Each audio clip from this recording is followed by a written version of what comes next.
As a beginner, dapat alam mo ano ang dulo. Pag alam mo ang dulo, ibig sabihin, alam mo ang purpose, bakit ka nag-invest.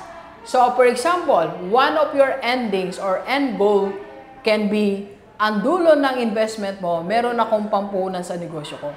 Ang dulo ng investment na to, may pan-travel ako with my family. You should know your purpose.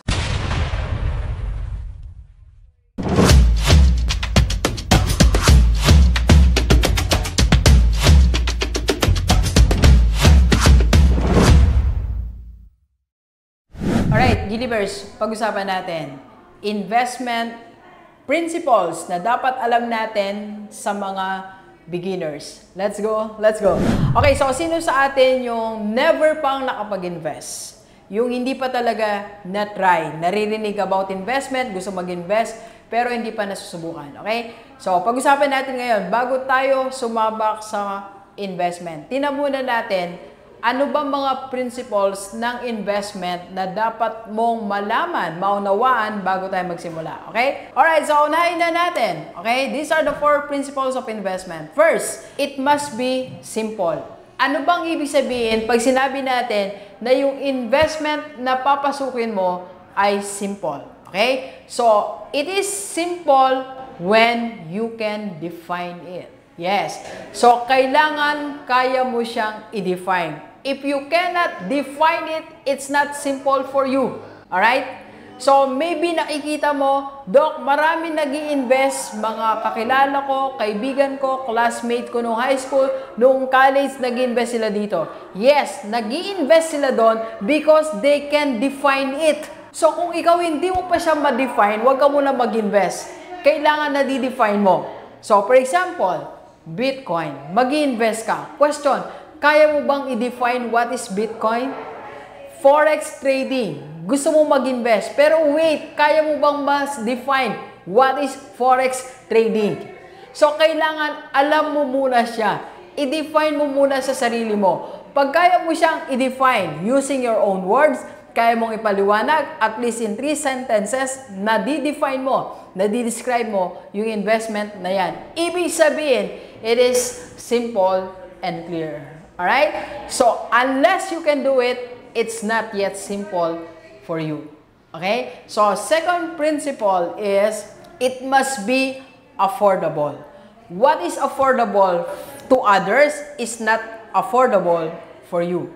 Kaya hindi porke nag-i-invest yung ibang tao dito sa investment opportunity na to, ay kaya mo na rin. It must be affordable. Anong ibig sabihin ng affordable? Ibig sabihin po, you can sustain it. Kaya mo siyang i-sustain. You can afford na mawala siya sa'yo na hindi maapektuhan ang basic needs nyo, hindi maapektuhan ang emergency fund nyo, hindi maapektuhan ang iba nyo pang expenses. You can afford to sustain it. For example, kagaya ng mga kumukuha sa atin ng Kaiser, no? So, may monthly po yan. Dapat kaya nating i-sustain monthly. Kaya mo magbayad ng 2.6 monthly, kaya mo magbayad ng 3.5, you can sustain. Alright? So, pag hindi mo siya kayang i-sustain, you cannot afford it. Maghanap ka muna ng other source of income to start that investment. Alright? And third principle, it must be accessible. Anong ibig sabihin ng accessible? Meaning to say, you can check it anytime. Alright? Anytime, any day, kaya mo siyang i-check. Like for example, ang lagi kong binabanggit, your mutual fund investment. So, anytime, kaya mo siyang i-check. Ako, anytime, kaya kong i-check ang investment ko sa mutual fund. My members, my leaders in IMG Rockstar Community, kaya namin i-check magkano na investment namin, magkano na yung kinita. Okay? So, anytime. Ibig sabihin, you have an access to your own investment. Alright? And the fourth principle, you know the end. Dapat alam mo ang dulo ng iyong investment. What does it mean? Ibig sabihin po, you understand the purpose of your investment. As a beginner, dapat alam mo ano ang dulo. Pag alam mo ang dulo, ibig sabihin, alam mo ang purpose, bakit ka nag-invest. So, for example, one of your endings or end goal can be, ang dulo ng investment mo, meron akong pampunan sa negosyo ko. Ang dulo nitong investment na to, meron akong pambili ng ganitong property na gustong-gusto kong bilhin. Ang dulo ng investment na to, may pan-travel ako with my family. Ang dulo ng investment na to, meron akong retirement money.